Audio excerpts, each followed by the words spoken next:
ஒரு நிமிஷம் bro, ஒரு நிமிஷம். பாஸ் பண்ணிட்டீங்களா? அது எப்படி நடந்தது? லைஃப்ல அன்பார்ச்சுனேட்லி நிறைய விஷயங்கள் நடக்கலாம். அதுல இதுவும் ஒண்ணு. எப்படி பாஸ் ஆனீங்க first? அதான் எனக்கே தெரியலையே.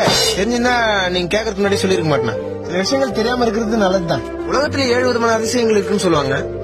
8வது அதிசயமா நான் 12வது பாஸ் ஆனதை குறிச்சு வச்சுக்கோங்க. அடுத்த கொஸ்டின், நீங்க எல்லா சப்ஜெக்ட்லயுமே கரெக்டா பார்டர் மார்க் வாங்கி பாஸ் பண்ணிருக்கீங்க, அதுக்கு என்ன காரணம்? விட்டுதான். புரியல தம்பி. இல்ல டெய்லி எக்ஸாம் அப்போ இந்தியா பார்டர்ல இன்ஜிடி குச்சினே படிச்சேன்.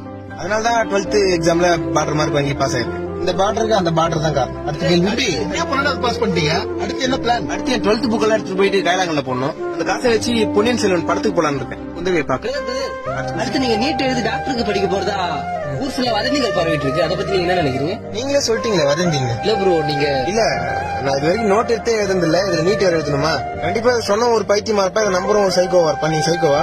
இல்ல bro, அதுக்கு சொல்ல. அடுத்த கேள்வி. நீங்க 12வது பாஸ் ஆகணும்னு உங்களை முதலே ஆழ்த்தினது ஸ்டாலின் சார். அப்படியா?